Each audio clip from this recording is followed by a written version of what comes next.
What drives you? The reasons why you do what you do in 222 animated Google SketchUp screenshots. This is me, you, or anyone. Say hi. Let's get a little closer, shall we? What drives you? I mean, what makes you do what you do? Minute by minute, day by day, year by year. And I'm not asking about your religious or philosophical beliefs. That's a discussion for another time. I'm asking about something that exists just below those objective truths. I'm asking about something that is undeniably true for all of us, regardless of your religion and/or philosophy. What drives all of us? This presentation may help answer that question. Abraham Maslow suggested we all possess a classifiable hierarchy of needs. While overall his theory seems to hold, in practice the structure seems too structured. You can only be in one place at a time. And you can only go up. Manfred Max-Neef suggested a much less structured version of a classifiable system of needs. His theory differs from Maslow's in that he doesn't believe there is a hierarchy built into the needs. Instead, needs are interactive and simultaneously vying for attention. That means you can be in more than one place at a time. But subsistence generally remains primary. So, what do you think? Does that help you answer the question? Perhaps so, but let's look at something else before you do. What if the two theories were combined?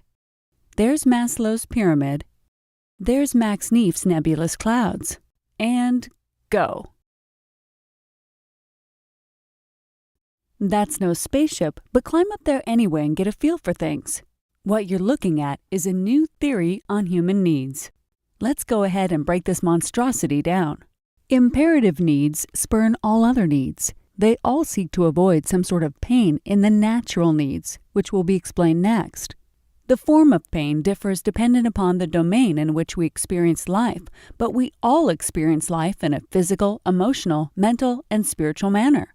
Note the spiritual domain is defined slightly unconventionally within this paradigm. You will see this for yourself as the paradigm is explained. Natural needs come directly from Maslow's hierarchy of needs. However, there are some differences. Firstly, Maslow proposed that there were 8 steps in his needs pyramid. He made 4 pairs from the 8. The natural needs in this needs paradigm are the first member in each of those pairs. The second members are the confirmation needs, which will be explained next. Secondly, whereas Maslow's pyramid entailed that the needs arose in a succession, this needs paradigm has all the needs beginning at once. However, the needs are not entirely without structure and order, as Max-Neef would have them with his nebulous of simultaneously competing needs. The hierarchy built within this needs paradigm is based on precedence. The needs on top take precedence over those below, and progress to the next level is hindered if needs in a previous natural need level have not been well met. Examples of physical needs include air, water, food, and shelter. Examples of emotional needs include affection, admiration, and affirmation. Examples of mental needs include order, language, and stimulation. Examples of spiritual needs include inspiration, motivation, and determination. Confirmation needs are the second member in Maslow's pairs. They serve 2 purposes. 1, to secure the means by which we are able to meet our natural needs, and 2, to help us synthesize all that we experienced within each domain so as to prepare us to move to the next level of needs. Out of the confirmation needs come response needs. It is at these points that most of humanity's troubles lay, because there exist crossroads, and more often than not, humans choose the path that leads to more pain, which is precisely what we are trying to avoid from the start. Examples of security needs include water and food source, personal property. Examples of esteem needs include care, recognition, and influence. Examples of aesthetic needs include consistency, meaning, knowledge. Examples of transcendence needs include enlightenment and actualization. We need to feel like we are progressing through life. Progress requires action. Response needs are the manner in which we attempt to progress through life, and thus the needs paradigm. Backtracking for clarification, response needs are prompted by our confirmation needs, which seek to secure and confirm our ability to meet our natural needs. Positive actions include those that occur on the path toward fearlessness and/or selflessness. They assist greatly in being able to maneuver up this needs paradigm and, possibly more importantly, have the potential to help others through the paradigm as well. The more of us that are free from the cycle of pain and suffering, the less pain and suffering there is to avoid. More to come on this soon. Unlike positive responses, negative responses occur on the path toward fear and/or selfishness. Actions will seem like progress to the individual, but will in fact be greatly hindering their progress through this needs paradigm, and more often than not, lead to a vicious cycle of pain and suffering. There is little help being offered to others by individuals in this cycle, quite the opposite. More to come on this soon. Capstone needs are the rewards from having achieved natural and confirmation needs, regardless of the manner in which we chose to respond to meeting those needs. They exist in a sort of cloud almost outside of this needs paradigm. It is a place to break away for a time and indulge ourselves. Most people treat the capstone needs as the ultimate goal in maneuvering through life, and thus this needs paradigm, and do everything they can to remain there. If nothing else is able to make such individuals wake up to reality, then our obligations, which you will see next, are always there to be a ceiling and remind us of more important needs. The capstone needs are freedom, leisure, passion, legacy. Like it or not, obligations are needs. Further, they actually serve a purpose within this paradigm. They act as a ceiling over our capstone needs, reminding us that we cannot indulge ourselves indefinitely.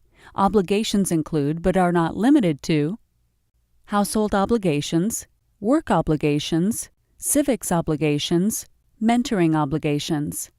Societies are designed to be an apparatus by which everyone is supposed to be able to better meet their needs, protect the means by which the needs are satisfied, and gain confirmation their needs are being satisfied. Society begins with the family and expands accordingly, all the way out to the global level. What's important to understand and why societal formation is even in this needs paradigm is due to the fact societies move through this needs paradigm in much the same way as people. Societies are made up of people, after all, falling into the same cycle of pain and suffering. If you would like a copy of this paradigm as labeled here, there should be an attachment available wherever this presentation is being presented, such as in the comments section on YouTube. Unfortunately, the descriptions of each category of needs would not fit in the graphic. But feel free to examine the human needs paradigm by pausing this presentation now.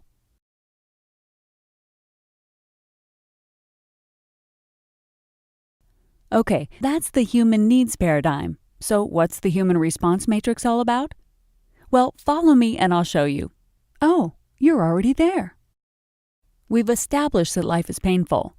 We learn to avoid pain very early in life and to seek comfort. So it could be said life is sensations. Those sensations cause us to find a comfortable spot on an axis between fearful and fearless. Another important aspect of life is perception. We readily perceive ourselves, but have a difficult time perceiving all else. Our perception causes us to find a spot between selfish and selfless. We end up with a simple set of axes, but there is, of course, another axis. Let's get a look at this thing from another angle. There it is. But what aspect of life creates that third axis? Information creates it. Not just information alone, but our ability to synthesize all the information that comes at us. The third axis is largely determined by factors beyond our control, but not entirely. Those factors include, but are not limited to, genetics, socioeconomics, and/or even solar flares.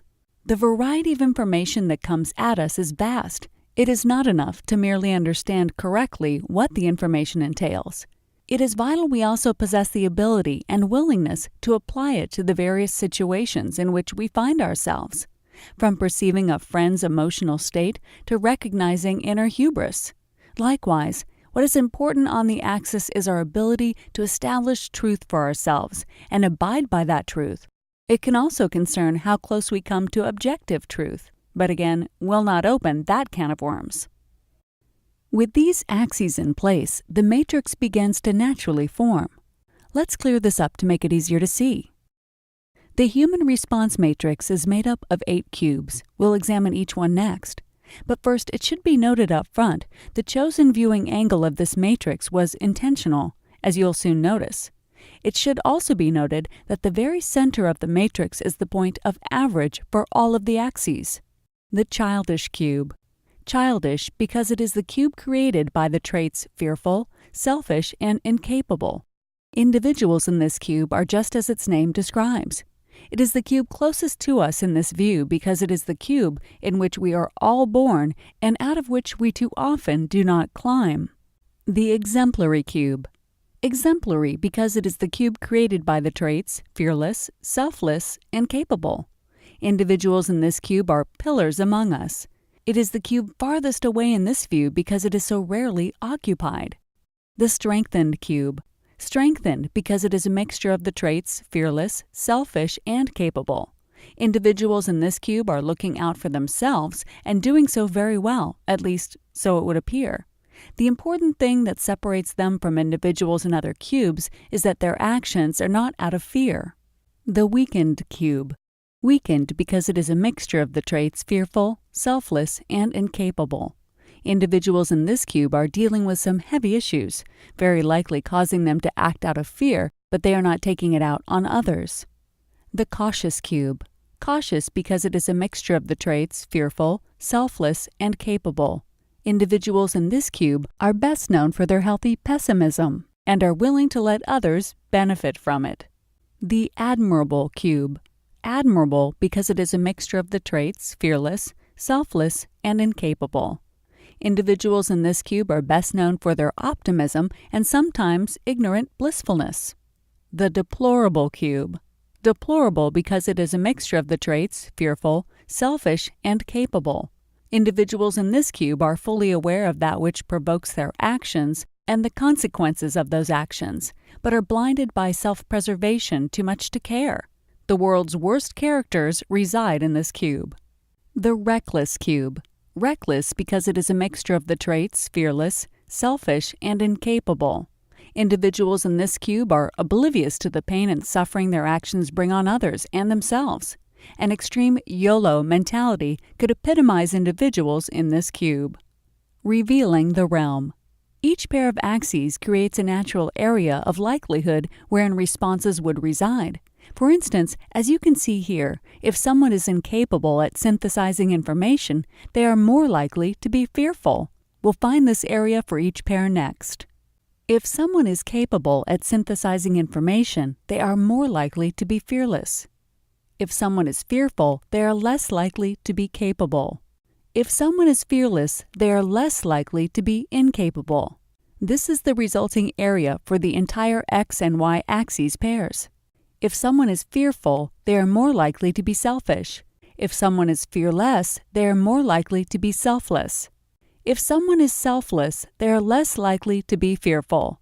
If someone is selfish, they are less likely to be fearless. This is the resulting area for the entire X and Z axes pairs. If someone is incapable at synthesizing information, they are more likely to be selfish. If someone is capable at synthesizing information, they are more likely to be selfless. If someone is selfish, they are less likely to be capable. If someone is selfless, they are less likely to be incapable. This is the resulting area for the entire Y and Z axes pairs. The realm. This is the realm of likelihood wherein most responses will fall. However, that is not to suggest there are not a significant amount of responses that fall outside of the realm. People are a very unpredictable breed at times. Let's recap this information quickly. Again, a printable version of the response matrix will be available wherever this presentation is being presented. But if you wish, you can look over the human response matrix by pausing the presentation now.